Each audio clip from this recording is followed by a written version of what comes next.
AI doesn't remove the need for leadership. It actually exposes the lack of it. AI is one of the bigger technologically advanced things that are coming out and disruptors and all that. It's true, but it doesn't work without humans. And if you don't factor that into your plan, your equation, you're just going to have a lot of debt and a lot of wasted money, failed projects, and part of that 80% and growing, failure rate right now.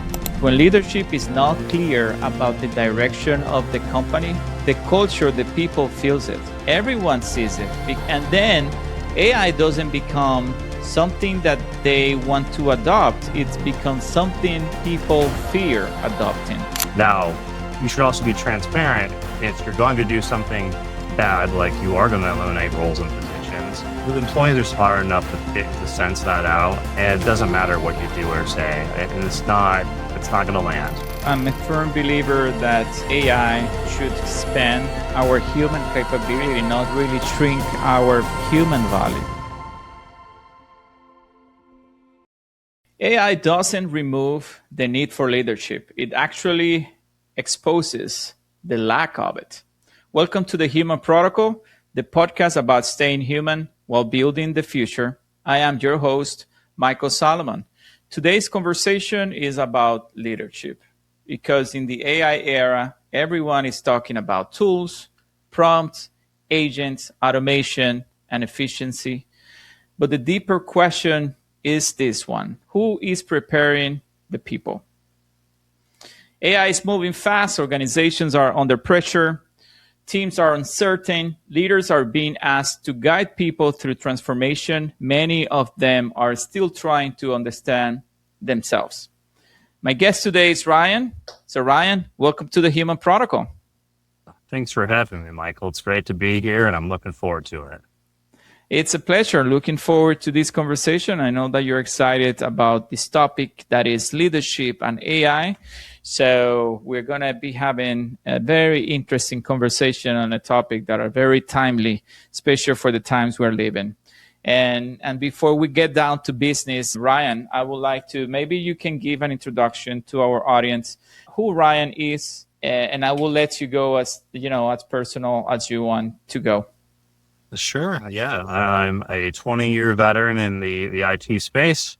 I've been in leadership roles about 13 of those years or so. Well, for now, I've done about everything that you can think of under the cloud in terms of what problems we need to solve, what projects to work on, what teams that need to be led.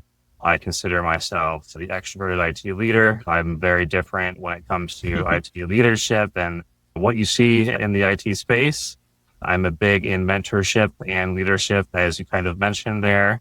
And just in the last few months, I've started StellarHorn Group, which I'm sure we can talk about maybe at some point along the way. But I am now solo helping out businesses along the way, with AI being one of the big hot topics. Awesome. Exciting times for sure. And I know that we're going to have some times to talk about all the exciting things that you are working on, what are you seeing on the customer side, so all the insights that you can share with us, Ryan. Because when we were talking about what is it that we're going to talk about, we landed on, this is about what leaders must do before, during, and really after AI adoption. And I think it's so important that people are having these conversations more and more, because there is a lot to unpack on that. And Ryan, I want to start with a belief that I have, which is AI is not making really leadership less important. It's actually making it more visible, right? In a way, the stronger the disruption is and has been, the more that leadership matters. So my first question to you today is, why do you see leadership even matter even more in this new AI era? Yeah, I think it matters vastly more, and it's getting exposed, faster than we've ever seen as well, with the speeds of AI, and especially with people feeling uneasy about AI or seeing the things that they've seen out there with, potential job loss. And, as being somebody who kind of went through that to a certain degree, I get it, but you need to really get a hold of this as a leader, you really need to be communicating and being a little bit more transparent than you've ever been. And that might be uncomfortable for some individuals who are not used to being that, especially with so many questions coming fast from AI and your employees at the same time. Right. I think everything starts at the top, right? Especially if you get into leadership, it's like you are the captain of the ship in a way. People are looking up to you to kind of put and set the direction that you want the organization and the company to go.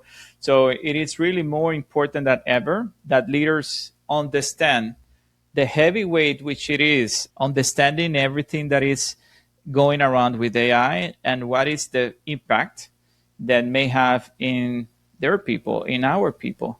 Because based on that understanding, those are the type of strategies and decisions that will be made at that level. And just as a follow up on that, Ryan, what do you think leaders are really underestimating right now around AI, the technology, and how to implement it? Yes, the biggest thing I see typically is that AI will handle everything, and it won't. It'll do, It's it'll do, magic, right? yeah, like, yeah, we just turn it on, right? And it'll help take care of us, and not really quite to that, not anywhere close actually yet.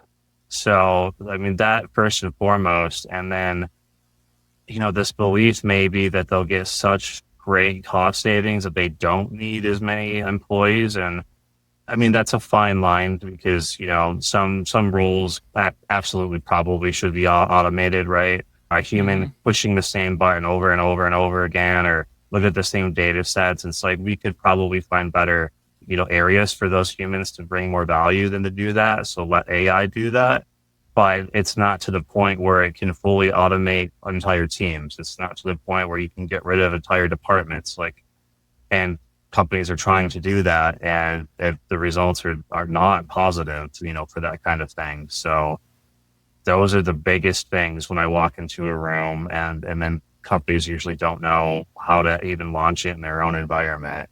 And it's just, hey, we went out and got insert tool name here, use it. It's like one of the worst things you could do at that point. And it gives you no confidence as an employee either when you don't know how to use it. You're also being mandated to use it. And then the company doesn't know even what you do as your position to give you any kind of, guidance or instructions or training around that for your role. It's like one of the worst possible ways to roll out AI.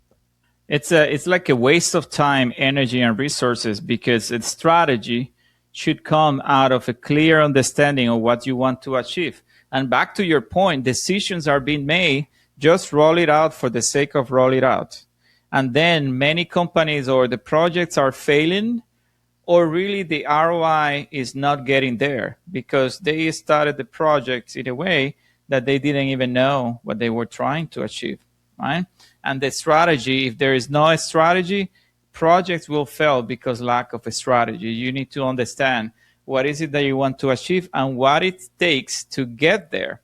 It's not only a technology implementation, this is a people's implementation. And that's, I think, also, Ryan, what I think from what I've seen, I read about, and what I heard from people that I talked to, it's unless you treat this type of project as a people's project, thinking about the people, then you're setting up yourself for failure and probably your organization, because this is not going to implement by itself.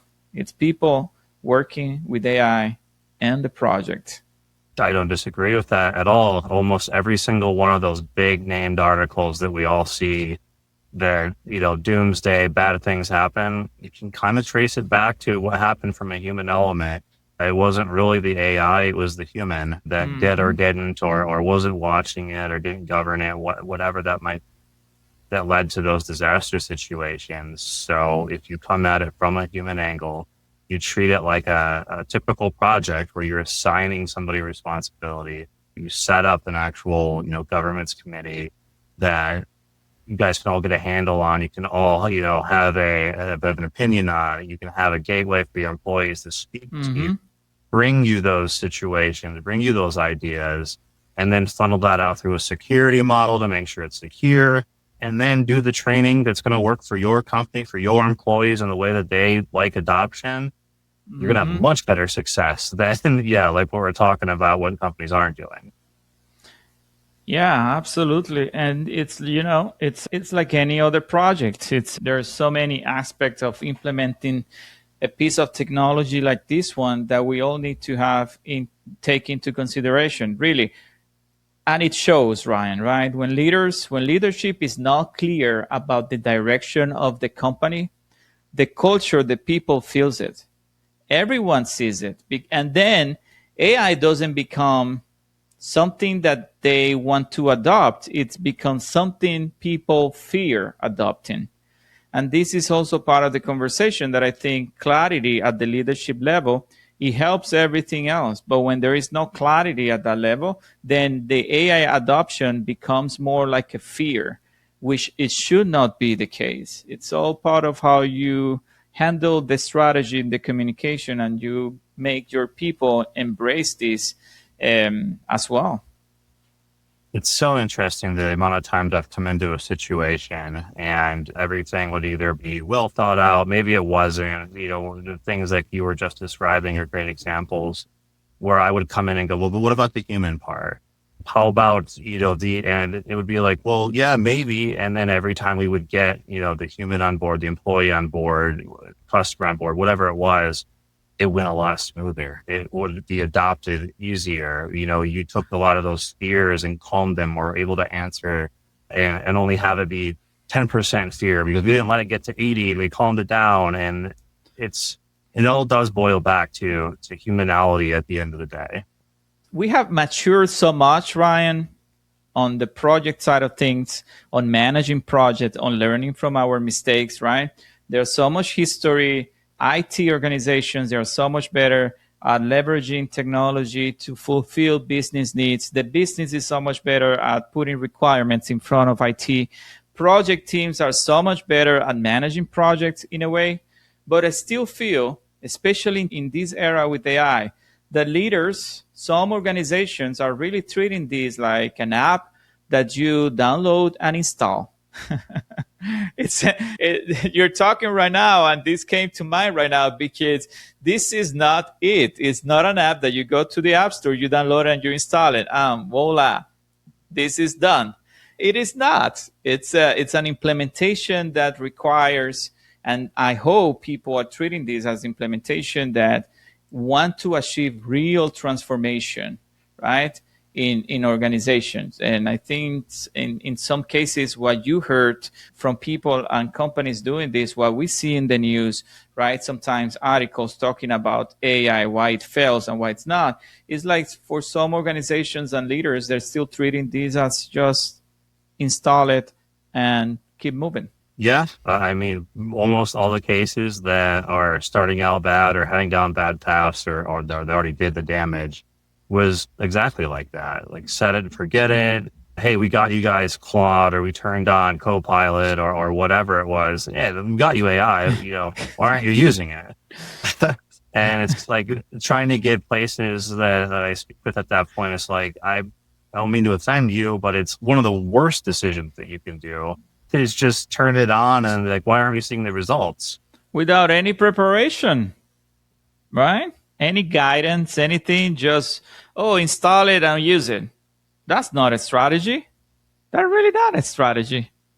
It's not a strategy. And the places that have done that, or worse, where they've tied it to like their employees' KPIs, the employees still aren't doing it. So I think that they're going the wrong side of humanality, thinking like, well, we'll force them to do it. And it's like, you're already on the wrong side of this because you're already now thinking that they're doing something negative and then you're forcing it and then they're still not doing it. At what point here do we stop and think like, okay, well, maybe we need to go about this a different way? And if you do, you will absolutely have better results. Now, you should also be transparent. If you're going to do something bad, like you are going to eliminate roles and positions, the employees are smart enough to sense that out. And it doesn't matter what you do or say. And it's not going to land. Yeah, and it all goes back to what is that you want to achieve. And based on that, what is the strategy, not only to implement the project, but also to prepare your organization. Remember, these are human beings, right? And human beings needs to understand what is the mission, what is the vision, and what is it that they're going towards. If you don't prepare your organization and you create confusion and chaos, this is what's going to happen with the project as well. If I don't know why I'm installing or implementing a piece of technology and what is the end goal for the organization and for me, I'm not going to feel compelled or excited to embrace AI. No, I'm going to think that this is just another tool to replace what I do, to automate what I do.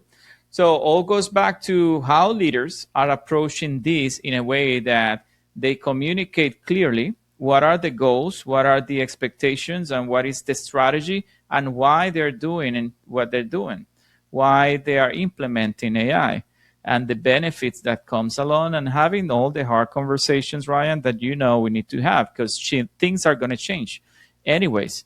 But sometimes I think leaders are avoiding those conversations.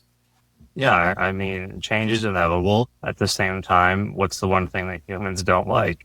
There'd also be change. So having to blend those two worlds together, and it's you have the opportunity, and I'd say right now we're in the age of experimentation with AI. We're figuring out what things it really is good at, what things it still need to work at, what things to do, what things not to do. At least those that get it are understanding that. But along the way, you can have those conversations. You can warm the change conversation.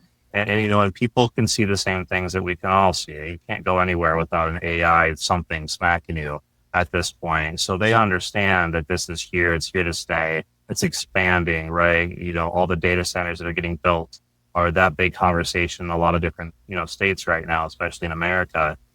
It's coming. They get that. But when you don't talk to them about what it means for your business, what it means for them, I mean, naturally, we're going to have doubt, we're going to have fear, we're going to have stress, we're going to think the worst. That's just humanality.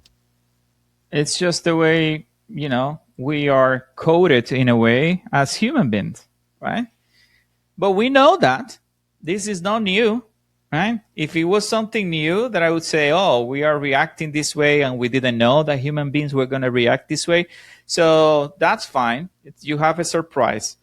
But we know how humans are.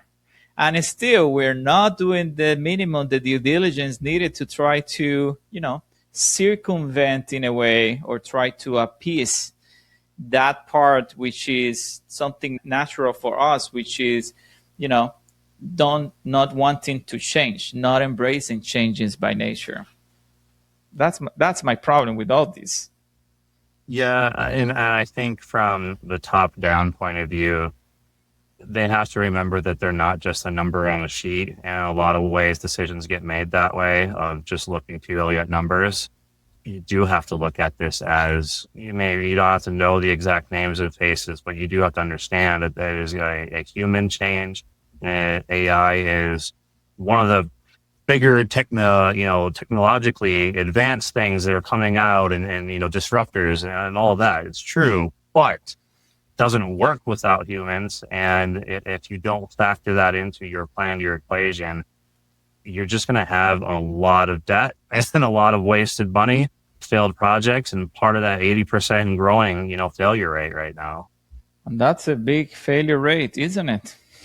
I mean, in per article here every day, right? It's unavoidable. I just chuckle at the things I see too, because it's so obvious, at least from my perspective of, how did you not see that was going to get there? Or how many times do you have to try the exact same thing? It's definition of insanity. I don't get it, to be honest with you, because we're living in times of the internet for a long time. Information is out there. News are, every day in our phones. So leaders have all the tools available and ways available to be on top of this type of news, trying to understand what's happening, what's working, what's not working. And we're still making kind of reckless decisions on how to approach these projects in a way that no communication is clear. People don't understand what they're doing that. People are fearing AI because they think they're going to be actually replaced. That's what it's on the news. from other companies, right? So why we cannot communicate in a way, if you are a leader, that it feels like implementing AI, it's coming from a point that it will, it feels like growth, right? Not a threat to your job. That should not be too complicated. One would think, but I think that some, higher level individuals at some companies are looking at it as a, slash the budget, slash the employees. Like they're choosing to look at it as a tool to navigate to make their, boards and stockholders and everything like that look good. And the reality is it's not to that point. So they're, even if that were true, it's just not to the point of being able to, get to that level. So they're costing themselves in the long run here. And well, in the shorter run, long run, we're already seeing places that have done that are having to, scrounge around, try to get the talent back. And I don't know about you, if you're an employee that happened to, maybe the only way I'm going back is if I'm really struggling finding somewhere else and I just need a paycheck, but I'm not happy about going back because I know what you did. So am I going to trust you again to not do that? I mean, you're damaging your reputations at this point. Absolutely. Absolutely. And, organizations are coming with this slogan, transformation. We are all about transformation.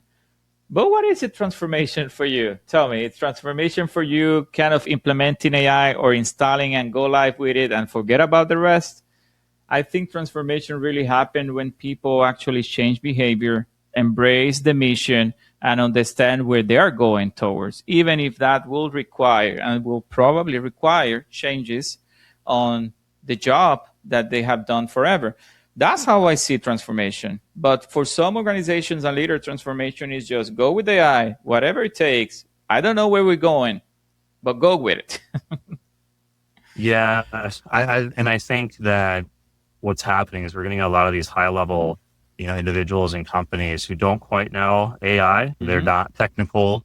They're just hearing the things, and you have to not listen to the big wig, AI individuals, because of course they're going to sell everything that they can sell. And what you really should do is form your own AI committee internally to your company with your business leaders across the company and figure out what's the best cases, what are the best, implementations that we can do for real value. Where can our incredible employees that we hired to begin with to give us that competitive edge against another company? What can we do for them to pair them with AI and let them get creative and separate us further? Like those are the things they really should be doing. But when you get to board levels, when you get to stockholders and they're like, hey, AI says it does all this stuff and makes a lot of money. Why are you guys not doing it? And then it's the pressure and we're rushing to make bad decisions and timely bad decisions on top of that. I think that's a trickle down effect. And that's a valid point. This is the nature of business, right? Your board or the owners are putting pressure on you. Go with AI. Give me more efficiency, more productivity, right? Tell me how you're going to do this, blah, blah, blah. And that's fine. This is business and we all looking for more efficiencies. We all want that. And I don't think that's what we are debating here. What we're debating here is you, the leader, once you receive the pressure from the board, what are you doing next? That's really what matters next. Everyone is receiving pressure from your bosses, your board, Wall Street. All companies are on this same boat. Install, implement AI, go efficiency. But the how to, it matters more than you think at that time.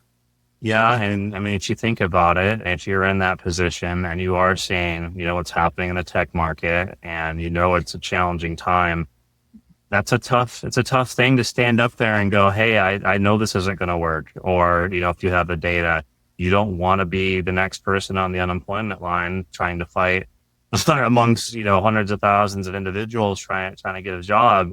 So then you're kind of forced to carry out something and hope that maybe they see that, oh yeah, the numbers didn't work out, and hopefully it's not you that was attached. It's a lot to process and think about, and I'm sure that's heavy. You have to go home. It's heavy to lead a team that you're like, I just have to carry out a bad a bad objective, a bad scenario, and your teams know that. All of my teams could sense and feel like whenever we had to do something that they could kind of see wasn't going to work. And that's where as a leader, you have to kind of like, yes, we have to carry this out. We've been asked to do things. We all have bosses at the end of the day.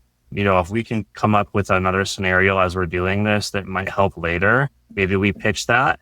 Yeah. But we have to kind of lead what's asked at the end of the day. And it's tough. It's tough. I mean, for those watching, please don't think this is easy. It's not. This is not easy. And the higher you go and the leadership level, the more pressure it's going to be in you, right? Especially if you're running a business as a business. At the end of the day, it's a business. However, there's always ways to approach things and to implement AI in a way that you still can get the results that you are looking for. And there's also ways to bring your people in as part of this equation. And Ryan, as you are a leader as well, usually leaders are not there and to have all the answers for all the questions. It's really the team that you put in place, that you surround yourself with to help you navigate these times and give you kind of the guidance on how things should be done. So this is what I think it's also important is the people, your team. The strategy should come by talking to your team. And even if you are not technical, probably someone on your team understand this team better. Most businesses I work with are a bit surprised where after like the first conversation, I'm asking who their SMEs, their right hands, whoever they trust the most that they would bring in for normal projects. And we bring them in. Because early you're gonna get that creativity, you're gonna get that. Here's what's actually happening here. Here's where we see the opportunities, for AI to go in place, and then the business leaders get to hear all of this at the same time. And it's like you guys have half the equation already. You know your company, you know what's going on. That is half of it. The other half is now just putting it together in a formalized plan that we can go ahead and adopt, adapt, and roll out.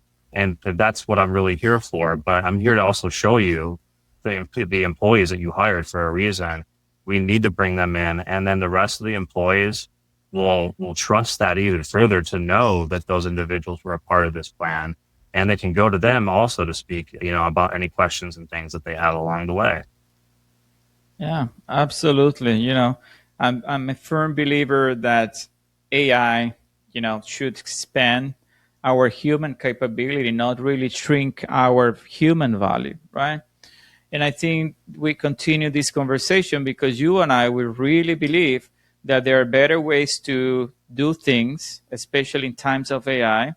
And I really want to challenge this replacement narrative, right? I think we are looking in the news. You are looking every day. I'm looking every day. Our audience is looking at the news every day.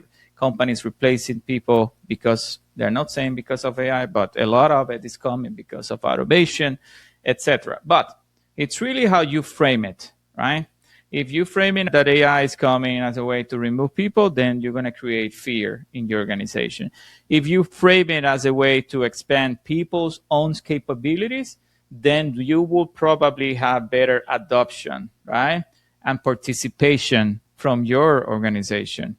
So in that same theme, Ryan, so how should organizations think about AI as an amplifier of human capability?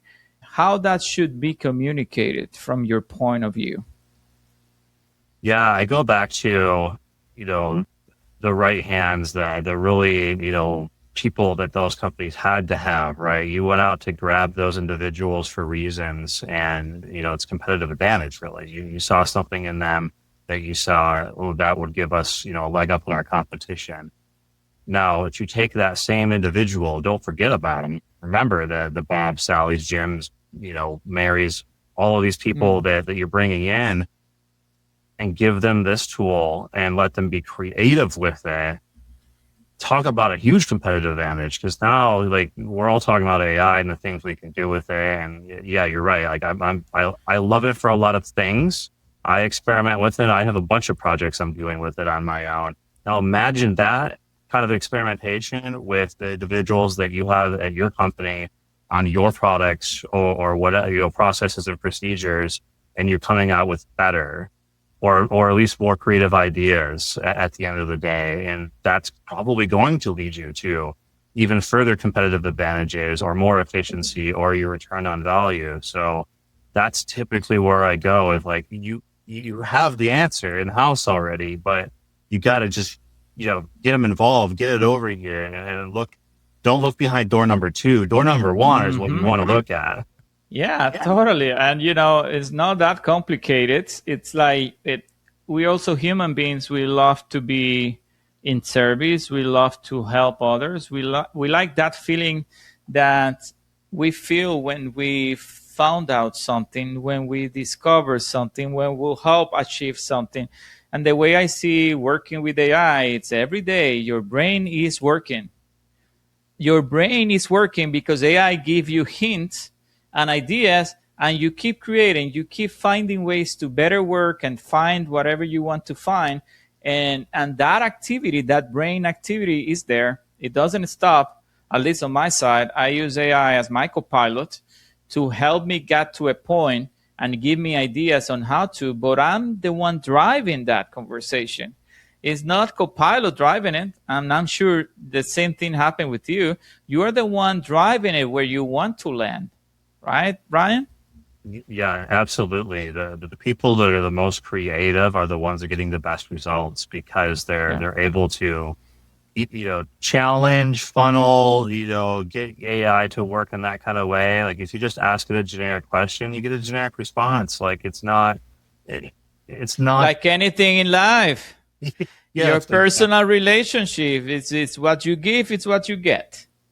Yeah, where you want to eat, I don't care. Like, well, your body cares. Yeah, right. Yeah, it's like we're trying people to understand, and they hear AI. It's just a tool. It's like anything in life. Exactly what you were saying. What you give is what you get. Depending on the use, is the actual benefit that you're gonna get from it. And there's so many benefits from using it. So many.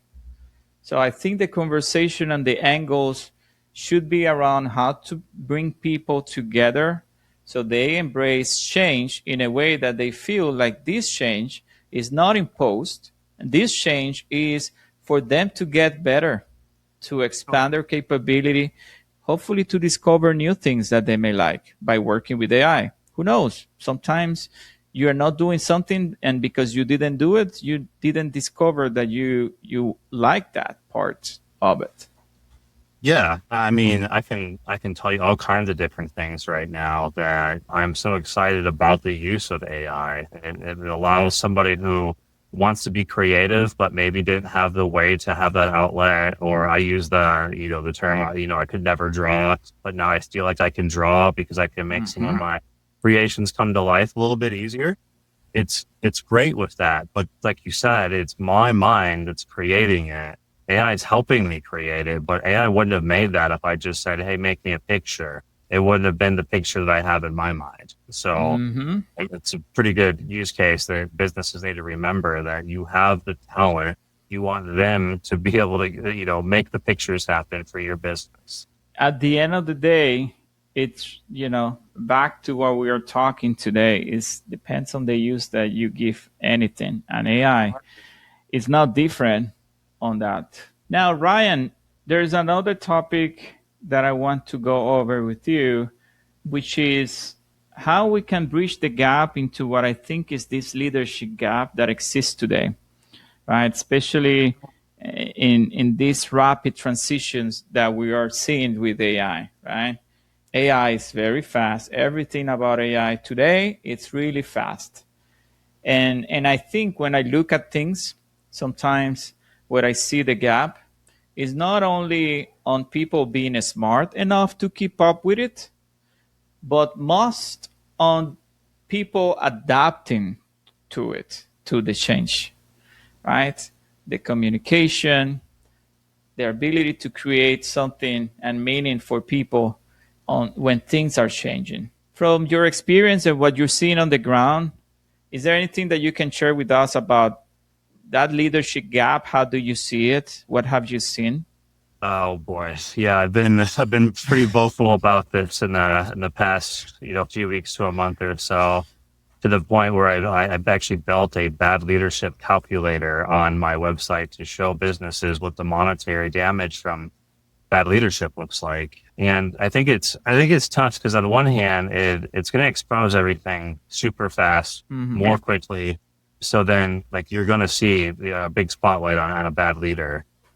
The problem that I see with places not making that move and going, okay, we need to get them out of the way, is the trust, the change factor, right? Like, you need the employees to embrace, a leader to come in. And I see what I would call excuses from that. They don't want them, like, they don't want to take the risk and take the chance that they won't follow it. And in the back of my head, and sometimes vocally, I'm like, but were they following that leader anyways? If we all already knew that they weren't great, they weren't a good leader, were they already, with them? Or would they believe you more if you embraced bringing in a change, right? Like, you already know this is a negative monetary value on your business. What are you doing at the end of the day? So, I mean, you need to embrace change. The business needs to embrace change further than just AI. They need to embrace change further, as in AI is exposing the bad leadership.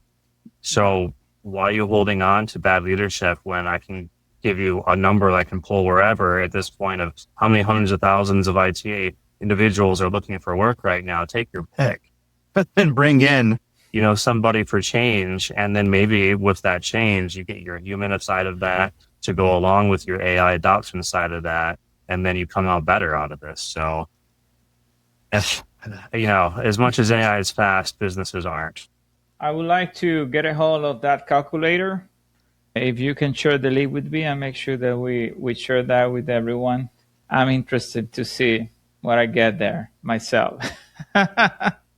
Absolutely. And I will tell you, I played around with it for a while because I'm like, these numbers are big. And then I started to think about the domino effect of what the cascade is. And yeah, so that's what I do when I get frustrated and anger these days. That's a great example. I help AI, I help you, or excuse me, I help make it with AI and take my creativity out and formulated something to show individuals maybe they can't get technology, but they can get dollars and cents. So Absolutely. It's, and many of these tools available today, these AI solutions are free. At least they start free. So this really should not be any excuse or any reason why you at least don't start trying and see how you can leverage that and where it goes from there.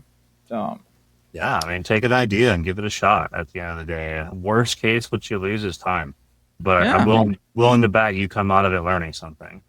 absolutely. And every time that you're learning something, you're not wasting time, right? So it's how I see it. Every time that you're learning, that you feel passionate about learning and discovering things, trust me, it's not time wasted. One way or the other, it will get back to you and add value to your life somehow. And it's when we talk about AI, but from the angle of efficiency, right? And I know, but I really want to hear from you. What is it that it's been looked at? It's only the dollar amount, how much money we can save. Is really what people and organizations making these decisions to cut X amount of people are really looking at the short term gains from letting people go? That's what we're hearing. Pretty much what we're seeing. I mean, I have a lot of takes and variables of AI is being used as an opportunity to cover up other past things as well. COVID is a good example. Even though we're like 6, 7 years, whatever it is now, removed from that, it never did, correct back towards that. But at the end of the day, I do think that most businesses are looking at it from that angle, and rightfully so. You're running a business. You want to make as much. You want to have as big of a profit margin as you possibly can. But I think that they also need to look at it as from a measurable reputation standpoint. You want to make sure you're doing it from a positive perspective, and people are going to understand some jobs are going to go away. Like when we do understand that, is it to the magnitude? I don't believe that. I can tell you the 18 prompt thing that I did earlier that took 19 times to make. So it's not to a point that, it can do those things. So like we need to quit lying about that, out there in the media. And we need to, think about the reputations, because that's just as valuable as the dollars and cents. Because if you lose your reputation, those dollars and Mhm. cents are going to go to someone else. They're not going to go to you. That short-term gain will be a permanent loss for your business. So what is it at the end of the day that we're playing with? And sometimes fire, as they say, right? A short-term gain that you're very passionate and focused on may, for whatever reason, for a failed implementation or a wrong answer to a customer, may, push customers outside of your door. And when customers open the door and they're out, usually there is no return. Yeah, you would know that very, very much so. So, I mean, you're not thinking about the full 360 perspective of this. We're hurrying to make the rush decision because we're worried. I mean, we're using we're using those human feelings on the negative side to make the rush judgments and decisions. When if we take a deep breath, think a little bit, think a little logic on this, I think you would see a little bit better decision making. You wouldn't see as many of these situations happen. And some of them are still going to happen, but some of the places would eventually be like, yeah, it's a great point. We can't take that risk because then our competitor is going to come in and, be able to utilize that against us. And, we don't have the ROI that's provable right here, unless you have all of that lined up and it's a risk. Yeah, absolutely. Anything that you can share with us today, Ryan? Anything that you're seeing out there? Anything that maybe use cases that you're helping business with, for example? Yeah, the businesses that do well and that are getting it right are the ones you're not seeing in the news. They're the ones that are like the Of small, course. yeah, they're the small and mid-sized companies that are doing very well for themselves, but they're not Yeah.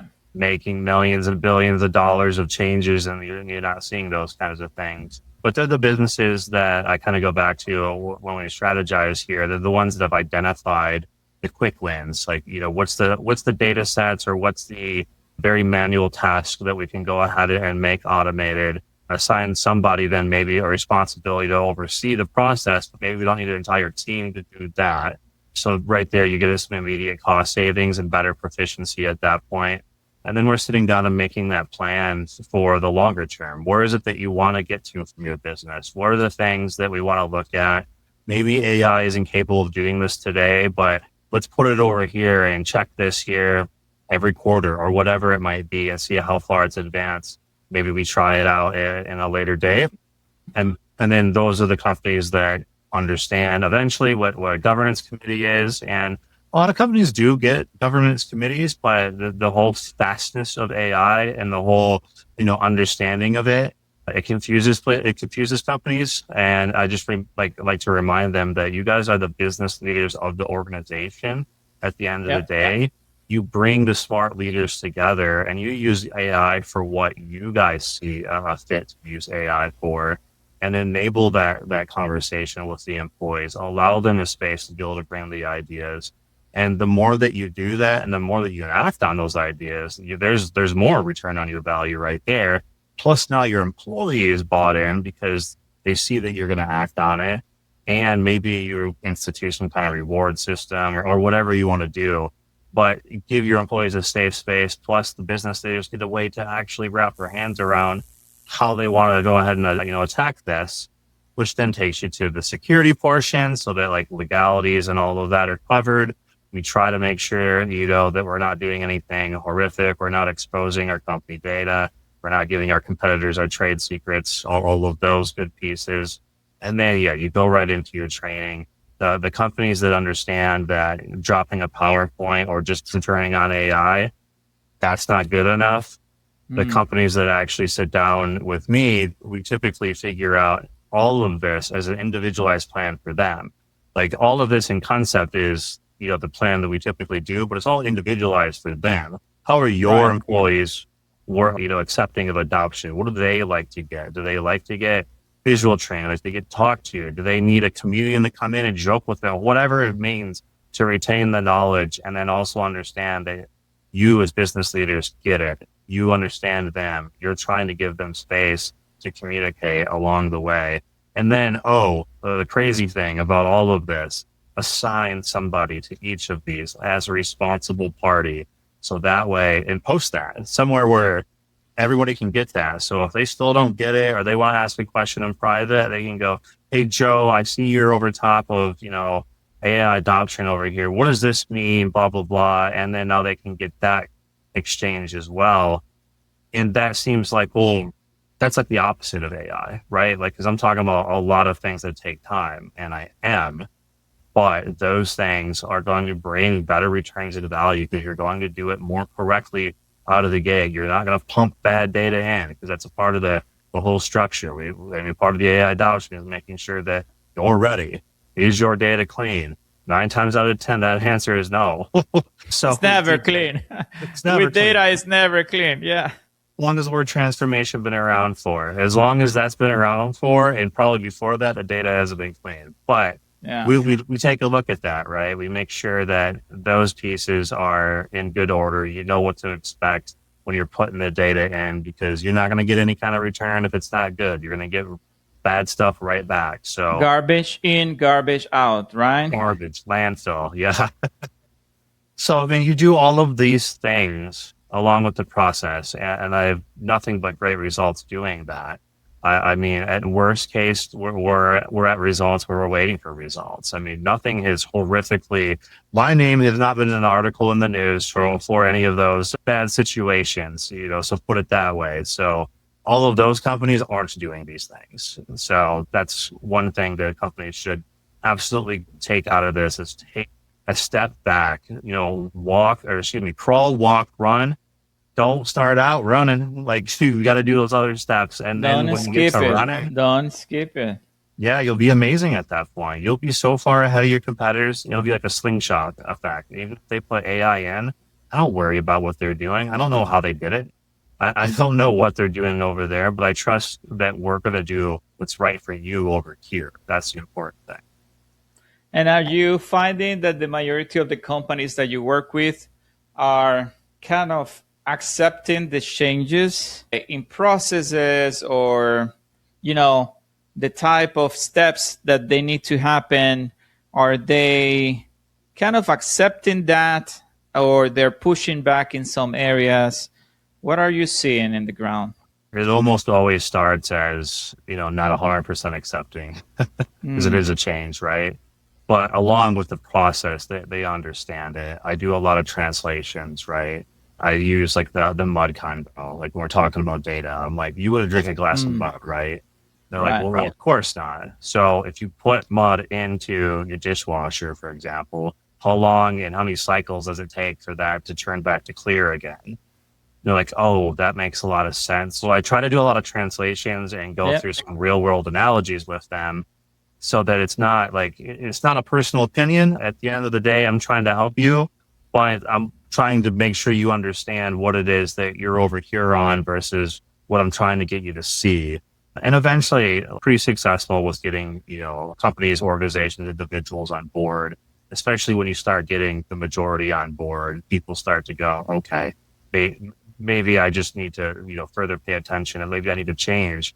I've been doing it this way for 20 years. Maybe it's time for change. And I just did it because I walked in every day, did the same thing.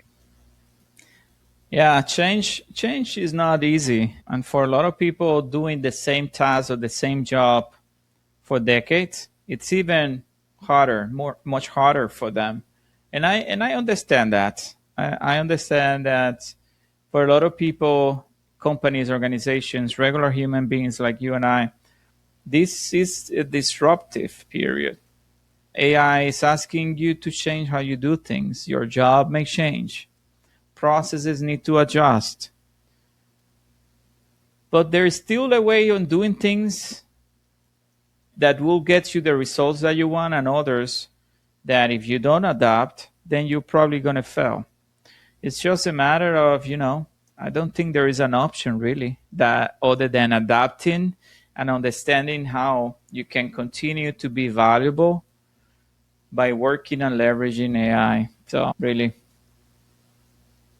Yeah, and it's adapt or die kind of in a way at this point. And the companies that are getting their hands around that are going to be better. There is a lot of companies that are doing a good job.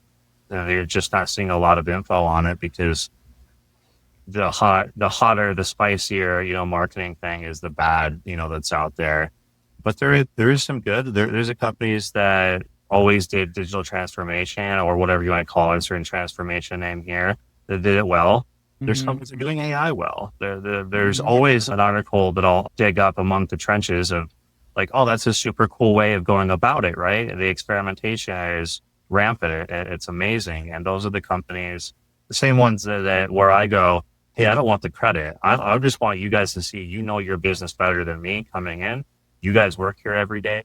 I want you guys to run wild with this. You guys get the credit for this. I'm just trying to get you creatively to think, put the pieces together and show you kind of like on a map. I'm kind of helping you build the map and how to get there. But you guys are the ones executing every single, one of these things. And it's your knowledge. And it's a confidence factor too, because a lot of places don't know how to do AI. So they're already coming in kind of like, fearful. They're also not confident. And I mean, you have to recognize that. I'm glad you went there because I think it's an important point that for people to also understand. Once you implement the solution, what happens next is your people in charge of maintenance, improving, adjusting. So there is no way that you're going to be successful at implementing an AI solution. Let's say they hire Ryan to help them navigate through it. You're going to help them until they implement it and they go live most probably. After that, the organization is in charge of the governance of it, the improvement. This is like a product in a way that your people will continue to manage. So totally on board with what you just said, because unless you have that adoption, what happens after you go live is your people they really need to be ready to continue managing that. Yeah, absolutely. And that goes back to the whole humanality part of me recognizing that part of the actual project plan that is not written anywhere is to get their confidence ready and get them to the point where they're ready and when wanting to take this over and run with it. And that's the best case scenario. That's best for everybody. And they come out of it so much better than they came into it with. Good stuff, Ryan. So we are approaching the final segment of our conversation today. And I usually close these conversations with one final question for our guest, which is, what would be your piece of advice to a younger version of yourself, let's say a younger Ryan, seeing him today navigating through this new era with AI? What would you tell that guy? That's a great question. Navigating through AI as a younger me, that I didn't maybe need to be as frustrated or spicy as I was in my younger days, because my creative outlet abilities was going to change and I was going to be more creative than I could have ever thought of, which is part of the reason why I got into IT anyways, is like believing I was in a, IT space or world, like dreaming of it and thinking of it and touching a keyboard and a mouse. But I was actually going to be able to create in the near future. That probably would have calmed me down, and maybe I would have had a better 15 years in between. That's awesome. Thanks for sharing that with us. I think that's a great and a very timely piece of advice to everyone, right? The version of ourselves, it will change for sure. It will be great if we can see what's going to happen next, but we don't have that ability. So it's live. But Ryan, thank you very much for being with us today. It's been an absolute pleasure to talk about leadership and, of course, AI. Absolutely. It's been a pleasure being here and speaking with you. And I can't wait to do it again someday. Absolutely. Thanks. I appreciate you taking the time. And if this episode made you think or rethink how your organization is approaching AI, share it with a leader, a business owner, or someone that is responsible for guiding people through change. Follow the Human Protocol, and I talk to you all next week. Talk soon.